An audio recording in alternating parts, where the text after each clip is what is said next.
दोस्तों, आज पेश है डायन की बेटी मनोज चित्र कथा है। ये कवर चित्र है। चलो दोस्तों, शुरू करते हैं। बहुत समय पहले सुंदर नगर के राजा ग्राम सभा सभापुर में शक्ति राज और बुद्धि राज नाम के दो मित्र रहा करते थे। शक्तिराज परम शक्तिशाली था। वह पागल सांड को भी काबू में कर लिया करता था। वहीं बुद्धिराज की बुद्धि का कोई जवाब नहीं था। वह अपनी हार मैं अपनी हार स्वीकार करता हूँ बुद्धिराज।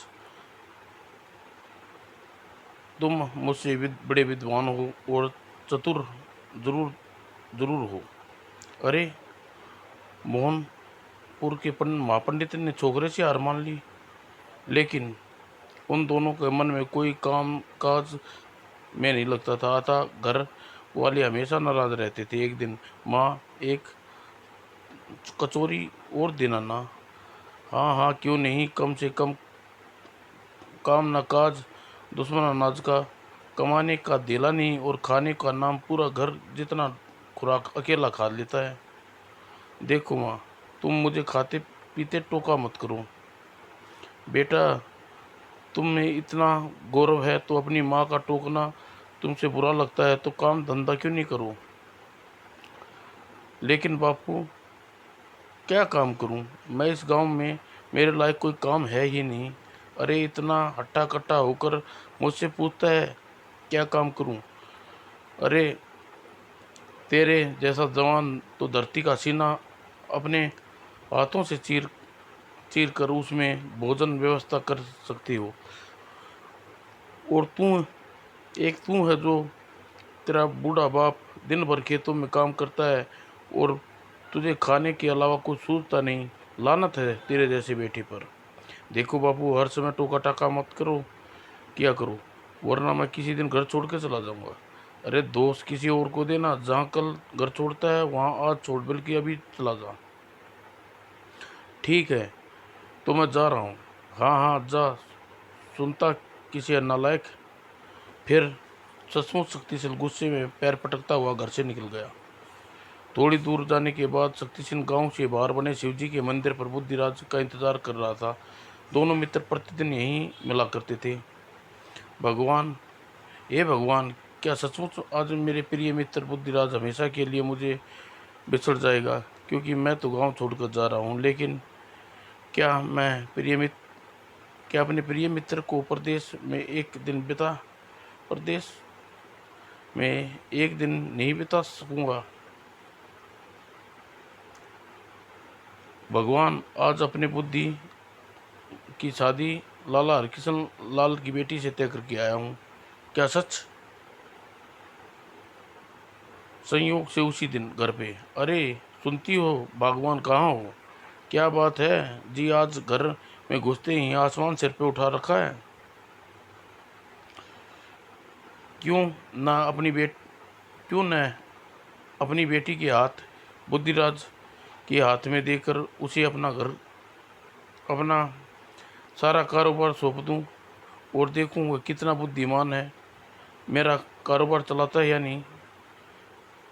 तो उसका मतलब लाला अपनी बेटी के साथ मेरा सारा कारोबार भी हमें सौंप देगा। हम्म। हाँ, और मैं मुंशी लेखराज नहीं, सेठ लेखराज कहलाऊंगा। तू सेठानी?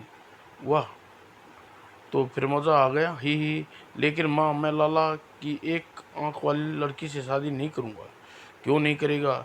तू लाला की लड़की से विवाह तेरे अरे, शुक्र है कि तेरे जैसे कामचोर निकट्टू को शादी लाला घनश्याम दास की इकलौती बेटी से कर रहा है, वरना। लेकिन माँ, मैं काली और एक किसी लेकिन माँ, वह तो कानी है और मैं किसी कानी लड़की से ब्याह हरगिज नहीं करूँगा। कानी है तो क्या हुआ? क्या रानी क्या किसी रानी ब्याह से ब्याह करेगा तेरे जैसा नालायक? हाँ माँ, मैं किस रानी से ब्याह करूँगा? रानी से ब्याह करेगा तो यह मुँह और मसूर की दाल। अरे लाला की बेटी से तू ब्याह तो तेरा बाप भी ब्याह करेगा। क्यों? तो फिर बापू कर क्यों नहीं लेते कहानी से ब्याह? मुझे अपनी माँ कहलाने में कोई एतराज़ नहीं होगा। नालायक पाजी ठहर, मस्करी करता है, अभी मजा चखाता हूँ। भाग जा, भाग ले बेटा बुद्धूराज, आज तेरे भलाई इसी में है। इससे पहले मुंशीलाल लेखराज की छड़ी बुद्धिराज की को मजा चखाता और बुद्धिराज घर से भाग निकला। और घर से निकलकर बुद्धिराज सीधा गांव के बाहर बने शिवजी के मंदिर में पहुंचा। जा शक्तिमान उसका इंतजार कर रहा था। उसे देखते ही, हाय मित्र बू, अरे यह क्या? काली लड़की के ब्याह तो मेरा बापू कर रहा है, तो फिर रो। मैं रोऊंगा, तू क्यों रो रहा है?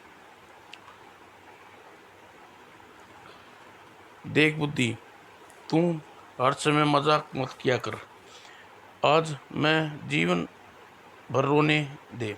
आज मुझे जी भर के रोने दे, क्योंकि आज के बाद पता नहीं तेरी से मिलना कब और सुबह सुबह। क्यों? क्या आज कोई लड़की तुझसे ब्याह अपने साथ ले जाएगी? लेकिन शक्तिराज बुद्धिराज का मजाक नजरअंदाज करते हुए बोला, बुद्धि आज मैं अपना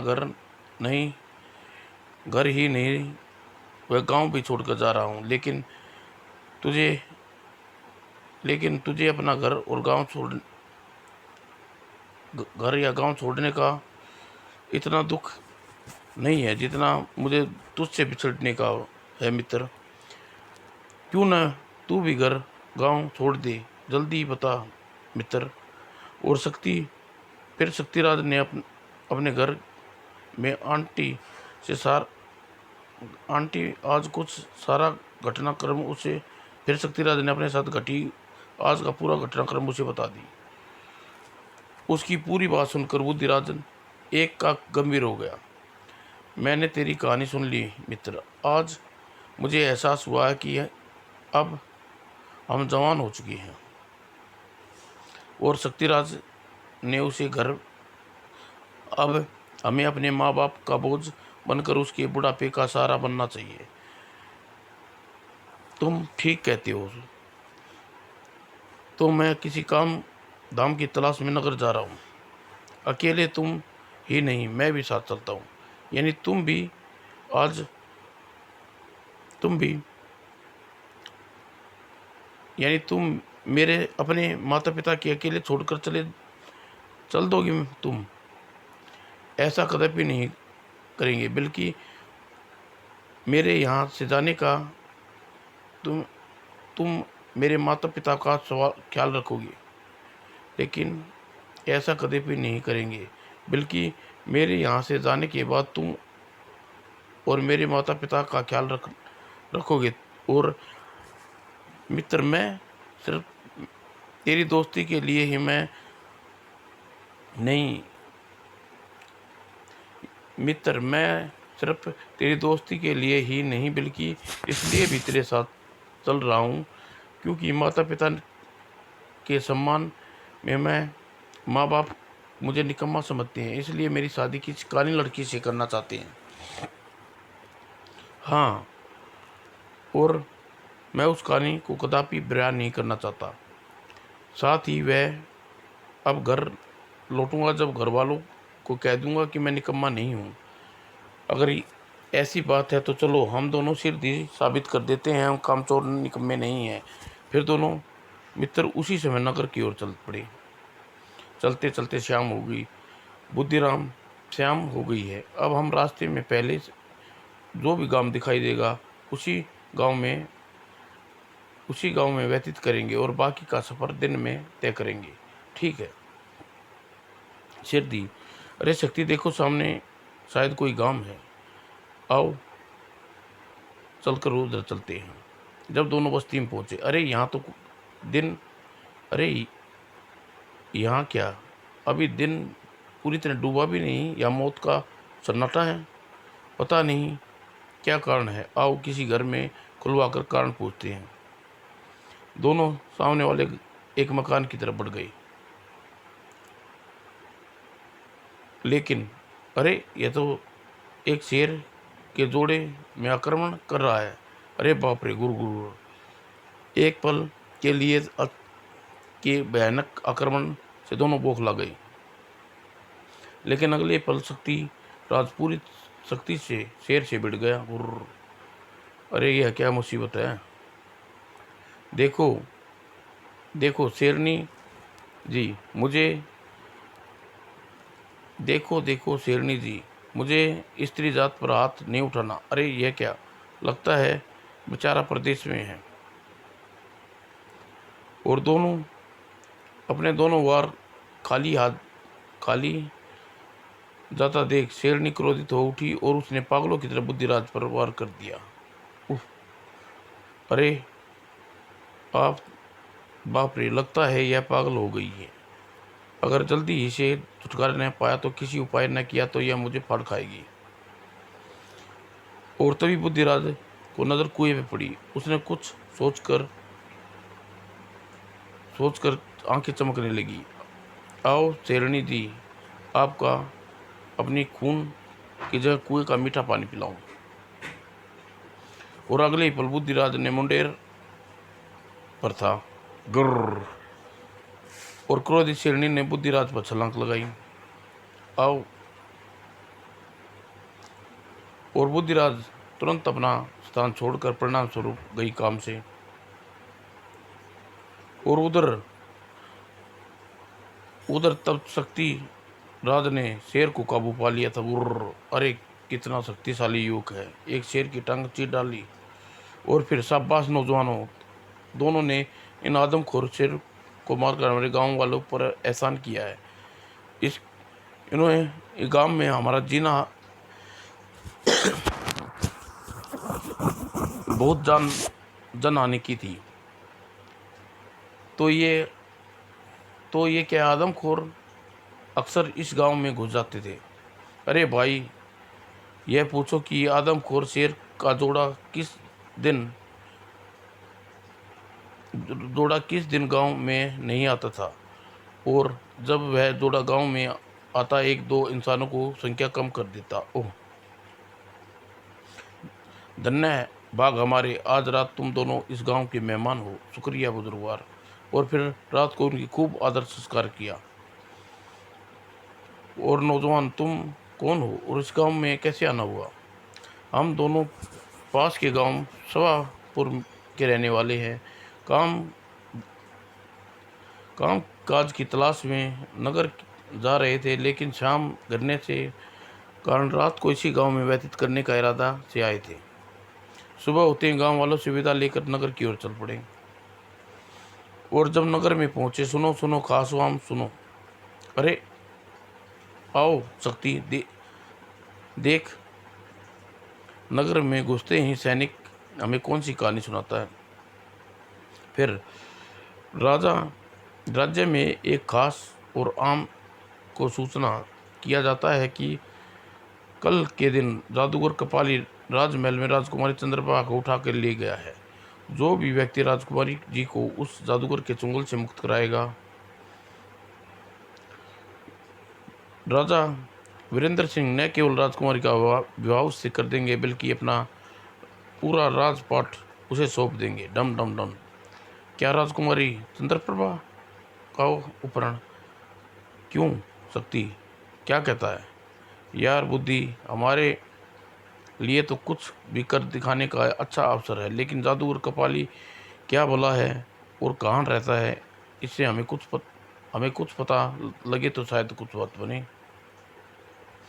अरे वाह, तो इसका मतलब तू वही सोच रहा है जो मैं सोच रहा हूँ। लेकिन सुन, अगर हम राजकुमारी को जादूगर के चुंगल से आज़ाद करने में सफल हो गए तो राजकुमारी से विवाह तो मेरा होगा। तेरा नहीं समझे? मेरा क्यों नहीं जा रहा है, मरा क्यों जा रहा है, लेकिन उस राजकुमारी से विवाह तो मैं किसी परी से विवाह करूँगा। फिर वह राजकुमारी मेरे लिए तुमसे बढ़कर थोड़ी है। वाह, यह हुई ना मित्रों वाली बात। चलो आओ राजमहल में चलकर राजा से मिलते हैं। उसे जादू और कपाली के विषय में जानकारी ले चलो। शेरदी, देखो नौजवानों, इस समय मेरी हालत डूबते हुए तिनके की इशारा जैसी है। मैं ईश्वर से प्रार्थना करता हूँ तुम मेरी बेटी को जादूगर के कैद से छुटा कर लाने में सफल हो जाओ। इस कार्य में अंजाम देने के लिए तुम लोगों को राज की सहायता चाहिए मिल जाएगी। धन्यवाद राजा। बस आपको हमारे सफ़र का उचित प्रबंध कर दे और यह बता दें कि जादू रहता कहाँ है। हम आपको विश्वास दिलाते हैं कि चिरदी राजकुमारी जी को उसके दुष्ट जादूगर से मुक्त करा लाएंगे। हमें अफसोस है कि हम जादू और कपाली के विषय में कुछ नहीं जानते। वह कहाँ रहता है और हमारी बेटी वह कहाँ उठा कर ले गया। भगवान का मैं अपनी बेटी की जिद पर ध्यान न दिया होता, शायद आज यह दिन ना देखना पड़ता। जिद? कैसी जिद महाराज? नौजवानों, आज से करीब 15 दिन पहले की बात है। एक दिन, महाराज की जय हो, महाराज भूत सिंह ने आपके लिए पत्र भेजा है।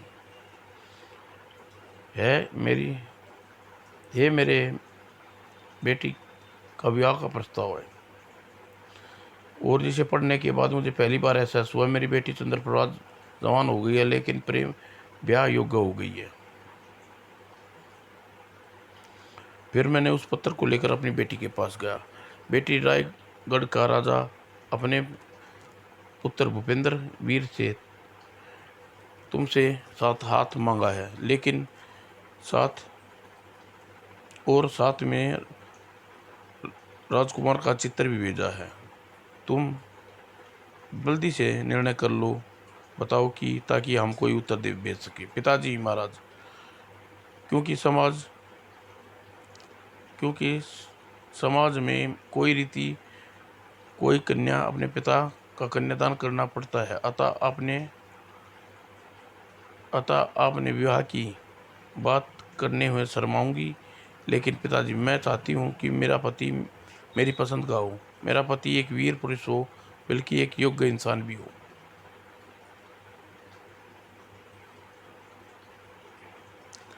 और इस चुनाव के लिए आपको मेरे विवाह स्वयंवर रचना पड़ेगा। उस स्वयंवर में जो भी राजकुमार विजय होगा वह मेरा पति होगा। लेकिन पिताजी, यह मेरे विवाह की पहली और अंतिम शर्त है, वरना मैं आजीवन कुंवारी रहूंगी। ठीक है बेटी, जिद को ध्यान में रखकर मैंने तुम्हारे स्वयंवर आयोजित किया, जिसमें दूर दूर तक देश के राजा व राजकुमार आए। फिर स्वयंवर की प्रतियोगिता शुरू हुई। शाबाश राजकुमार, वाह वाह। किंतु महाराज, यह राजकुमार किस देश का है? अति सुंदर। यह तो मुझे भी नहीं मालूम, लेकिन प्रतियोगिता खत्म होते ही हम इसका परिचय जरूर लेंगे। ओह वाह वाह। और अपने प्रत्येक प्रतिद्वंदी को हराता और अपनी बहादुरी की वह कला का उत्कृष्ट नमूना पेश करता हुआ अंत में वह अज्ञात राजकुमार विजयी हुआ। वाह, यह मेरे योग्य वर है।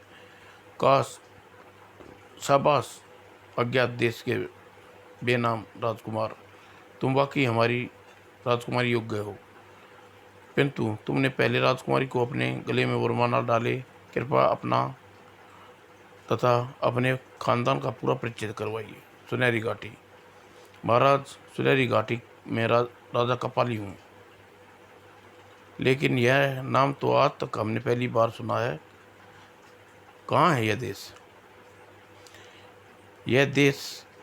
कहाँ है, कैसा है? यह जानकर आप क्या करेंगे महामंत्री जी? क्योंकि स्वयंवर में विजयी रहा हूँ, स्वयंवर की शर्त के अनुसार राजकुमार मेरे गले में वरमाला डाले और अपना पति स्वीकार करे। लेकिन स्वयंवर में पहली शर्त यह थी कि इस स्वयंवर में किसी देश या का राजकुमार ही भाग ले सकता है, अन्य कोई नहीं। अतः आप पहले अपना सही परिचय दें। तुम मेरा ही सही परिचय जानना चाहते हो ना, तो जानो। मैं किसी देश का राजकुमार नहीं, मेरा नाम जादूगर कपाली है और मेरी मेरी प्रतिज्ञा है कि मैं फिर हा हा हा। और अगली पल, ओह हा हा हा, राजकुमारी चंद्रप्रभा मेरे साथ चलो। नहीं नहीं, मुझे छोड़ दे दुष्ट, मुझे मैंने तेरा क्या बिगाड़ा? उफ, राजकुमारी जी आपके नहीं, राजकुमारी जी आपने नहीं तो आपके पिता ने मेरा आपसे बिगाड़ा है, और यह प्रतिशोध है कि मैं तुम्हें बलपूर्वक अपनी रानी बनाऊंगा।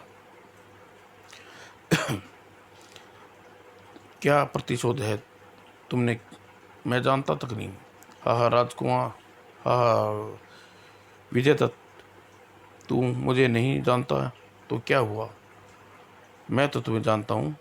याद कर वह दिन जब जब तेरा विवाह हुआ, तो तू अपनी पत्नी यानी रानी चंद्रप्रभा को लेकर पहली बार नगर में आ रहा था। नगर की प्रजा अपने राजा की नई रानी का स्वागत कतार में खड़ी हुई थी। उस दिन राजघराने की किसी महिला के सिर पर उठाकर देखना जुर्म समझा गया था, अतः जनता सिर झुकाई खड़ी थी। लेकिन किसी कतार में खड़ा मेरा बापू जादूगर अपनी शिवानी अपनी रानी को देखने की इच्छा दबा न सका, और फिर उसने रानी कंचन प्रभा को देखा और देखते ही रह गया। ओह, शायद तुम्हारी नज़र भी उस पर पड़ गई,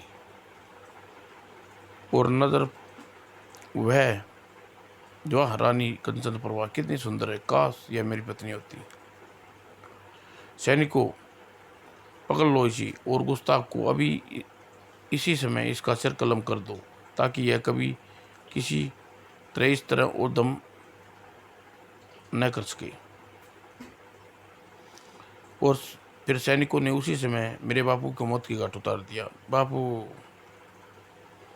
और फिर मैंने बापू की चिता पे कसम खाई, बापू मैं सौगन खाता हूँ इस अग्नि की, जिस राज घराने की पर बुरी नज़र डालने औरत पर नज़र डालने के जुर्म में तुझे मौत की सजा हुई, उस दिन एक दिन उसी राजा की होने वाली कन्या का रक्त स्नान करके मैं अपनी पत्नी बनाऊंगा, और यहाँ मौत का प्रतिशोध होगा। और राजा विजयदत्त, आज मैं तुम्हारे बापू की चिता के सामने ये प्रतिज्ञा करता हूँ कि तेरी बेटी को लिए जा रहा हूँ, और मैं इसे 5 दिन का समय देता हूँ। अगर तूने अपनी इच्छा से अपनी पति स्वीकार कर लिया, अन्यथा छोटे दिन के बाद छठे दिन के बाद बलपूर्वक ब्याह कर लूँगा। उठाकर लगाता हुआ फिर जादूगर अपने मुंह खोला और अगले ही पल खोपड़ी नुमा महल में समाता चला गया। और फिर जादूगर मन ही मन कोई मंत्र पड़ा। ओह ओह मेरी बेटी, उप नहीं। बस नौजवानों, इसी के साथ दुष्ट जादूगर ने मेरी बेटी को अदृश्य करके न जाने कहाँ ले गया, और उसकी खोज में मैंने सारे सैनिक भेजे, किंतु कोई उसे ढूंढने में सफल नहीं हो सका। जादूगर की कथित सुनहरी घाटी का भी पता नहीं लगा। ओह, खैर कोई बात नहीं, हम खुद ही उस राक्षस को खोज निकालेंगे। अच्छा, अब हमें इजाज़त दें, और ईश्वर तुम्हें सफलता दे। महामंत्री जी, इन्हें ले जाकर एक उचित प्रबंध कर दो। जी महाराज। और फिर देखो बुद्धिराज, तुम दोनों के सफ़र के लिए राज्य में सबसे अच्छे घोड़े और 2 तलवारें, रास्ते में रुकावट का सामना न करना पड़े, और किसी चीज़ की जरूरत हो तो अवश्य कहो। धन्यवाद महामंत्री जी, अब हमारी किसी चीज़ की आवश्यकता नहीं है। तो ठीक है, फिर अब तुम लोग अपने सफ़र के लिए निकल पड़ो, ईश्वर तुम्हारी सफलता प्रदान करे। और फिर महामंत्री से इजाज़त लेकर बुद्धिराज ने जैसे ही घोड़े पर बैठने की कोशिश की तो घोड़े ने पहचान लिया कि उस सवारी करने वाला अनाड़ी है। वही और बुद्धिराज ने घोड़े से गिराकर देखा तो सैनिक हंस पड़ी। खामोश, क्षमा करें। ओह बुद्धिराज, क्या तुमने घोड़े की सवारी नहीं सीखी? मेरे ख्याल से यही उचित होगा। ही क्षमा करें महामंत्री जी। राजकुमार राजकुमारी जी की खोज में पैदल ही चले जाएंगे। और फिर बुद्धिराज और शक्तिशाली मंत्री से विदा लेकर पैदल ही राजकुमारी की तलाश चंद्रप्रभा की खोज में निकल पड़े। किंतु अभी वह कुछ ही दूर आगे बढ़े थे, तभी शक्तिराज के मन में कोई ख्याल आया और एकाएक वह ठनका। अरे यार बुद्धिराज, हमने राजकुमारी की खोज में निकल पड़े, लेकिन तू हमें किधर जाना है? जादूगर द्वारा कथित सुनहरी घाटी, लेकिन किसी भी दिशा में है यह तो हमें पता ही नहीं। फिर बात बात बात तो ठीक है मित्र, पर हमें अपनी मंजिल ही नहीं मालूम तो हम आगे बढ़े किधर? लेकिन लेकिन राजमहल से निकलते ही उत्तर दिशा में बढ़े तो आगे फिलहाल हमें उत्तर दिशा में ही बढ़ेंगे। ठीक है, जैसी तेरी मर्जी। और फिर पहाड़ों को जंगलों को पार करते हुए राजकुमारी की खोज में उत्तर दिशा की ओर बढ़ते लगे। पता नहीं हम अपनी खोज में सफल होंगे या नहीं। और दिन रात बियामान जंगलों में शक्ति राज सो रहा है, बुद्धिराज जाकर पहरा दे रहा था। अचानक ओह, यह क्या मुसीबत आ गई। उफ। और विशाल अजगर बुद्धिराज को अपने बंधन में जकड़ने की कोशिश की। और अरे अबे यह क्या करता है? देख मित्र, सो रहा है, उसकी नींद खराब मत कर। मुझसे निमटना है तो इधर आ, खो खो। और बुद्धिराज कुछ दूर ऊंचे पेड़ों दो ऊंचे पेड़ों के तनों के बीच में जाकर खड़ा हो गया। आओ देखता हूँ कितना अजगर बंधन बनाते हो। और अगले पल अजगर ने उसके पेड़ों के पहुंचा और उसे बंधन बुद्धिराज पर फेंके। अरे जकड़ बेटा, और कसकर पकड़, और ऐसा जकड़ मेरे शरीर की हड्डियां टूट जाएं। और अजगर ने दोनों वृक्षों के तनों को अपना शिकार समझकर जकड़ना जोर लगाना, जबकि बुद्धिराज ऊपर की ओर छलांग लगाई। और अजगर भाई मुझे छोड़ना मत। और अजगर के पीछा छुटाकर बुद्धिराज उधर बढ़ा जिधर शक्तिशाली था, जान बची लाखों पाए। और बाकी रात बिना किसी भी ध्वनि से कटी। खर खर खर। और फिर सुबह होते ही, चलो भाई बुद्धिराज, अब राजकुमारी की खोज में आगे बढ़े जाए। मुझे वह जादूगर उठा कर ले गया है। और अभी वह कुछ आगे ही बढ़े थे कि माँ, नीचे देखो, एक विशाल पक्षी।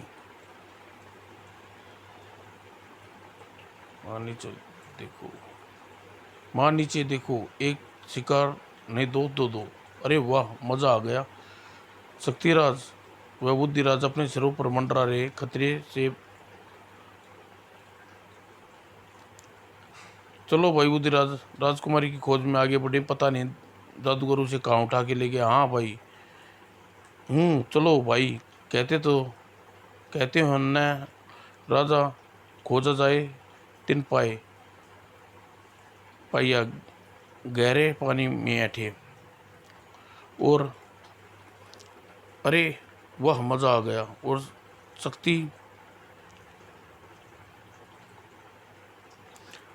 शक्ति राजा और बुद्धि राजा अपने सिरों पर मंडरा रहे खतरे से अनिपूर्ण अनजान। अगले ही पल आकाश पक्षी उन दोनों को भयंकर भयंकर पक्षियों ने हवा में एक कलाबाजी खाई और अरे ये क्या। और देखते ही देखते शक्तिराज और बुद्धिराज को अपने विशाल पंजों में जकड़ कर वे आकाश में उड़ गए। ओह, पता नहीं क्या बला है, पता नहीं यह कौन सा पक्षी है। चाहूं तो भी इसकी कोई कोई दो चार काटे, चाहूं तो अभी इसकी दोनों टांगे चीर दूं, मगर आकाश में और इसके चुंगल में मुक्त होने का गिरकर मौत निश्चित है। फिलहाल मुझे अपने भाग्य के सहारे से छोड़कर बुलाइए। और फिर थोड़ी देर बाद आश्चर्य है, यह बियामान जंगल, इतना सुंदर महल, यह महल किसका हो सकता है। और महल की छत पर उतरने के बाद दोनों विशाल पक्षी अपनी अपनी चोंच खोल ली। उसमें से एक एक मोती गिरा और मोती गिरते ही, अरे यह कौन है, हमने कान क्या चाहते हो। मैं डायन वित्रखा हूँ, यह मेरी बेटी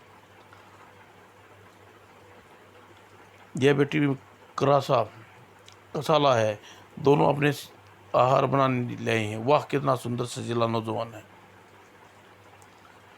उसकी बात सुनते ही क्रोधित हो गया शक्तिराज। डायन की ओर बढ़ा। अरे दुष्ट डायन, पहले तू अपना आहार बनाए कि सोच में तेरा गला दबा देता हूँ। लेकिन तभी डायन के मन में कोई मंत्र पड़ा और अगले ही पल हाथ में विचित्र सा हथियार आ गया। ही अब मरने के लिए कि बहुत जल्दी है। और तभी, ठहरो माँ, नहीं, इसे नहीं मारोगी, इस युग से तो मैं ब्याह करूँगी। क्या? हाँ हाँ, मैं भी तुमसे यानी एक डायन से ब्याह करूँगा। हाँ हाँ बेटी, यह तू क्या कह रही है, तेरा ब्याह इससे, यह एक सुंदर युवक से करूँगी। यह तेरे काबिल नहीं है, यह हमारा आहार है, हमारे पेट भरने के काम आएगा। लेकिन मैं इसी से शादी करूँगी। हाँ डायन जी, देखिए मेरा मित्र कितना सुंदर है, यह सेब की तरह, बिल्कुल सेब गाल। बुद्धि, मैं कहता हूँ कि चुप रहे हो जाओ, वरना मैं तुम्हें उठाकर पटक दूंगा। और फिर डायन ने अपनी बेटी की जिद की, बहुत जिद की। शक्तिराज, तू मेरी बेटी से ब्याह करना पड़ेगा। हाँ, तुम्हारे बाप का राज है, मान न मान, मैं तेरा मेहमान। बकवास बंद करो डायन।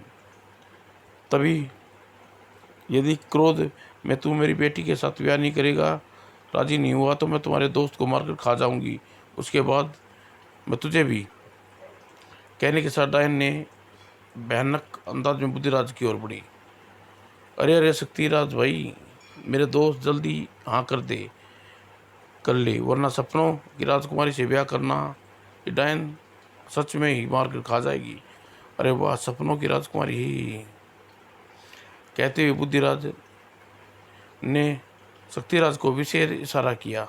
लगता है बुद्धिराज की बुद्धि में इन डायनों को छुटकारा पाने की योजना आता। यह मुझे इस तरह समय हाँ कर देनी चाहिए।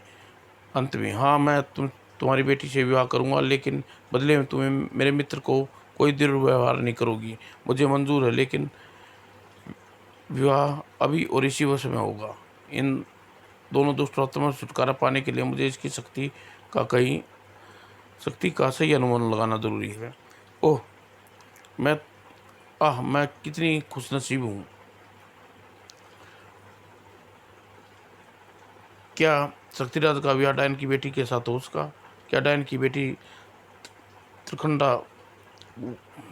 त्रिखाला वास्तव में डायन की बेटी थी? क्या फिर राजकुमारी, क्या बुद्धि राजा और शक्तिराज जादूगर करपाली तक पहुंच सके? क्या जादूगर सुंगल राजकुमारी चंद्रप्रभा की मुक्ति सफल हो सके? इसी तरह की अन्य सवालों को जानने के लिए मनोज कॉमिक्स की इस सेट में सुनहरी घाटी का रहस्य अवश्य पढ़ें। दोस्तों, समाप्त।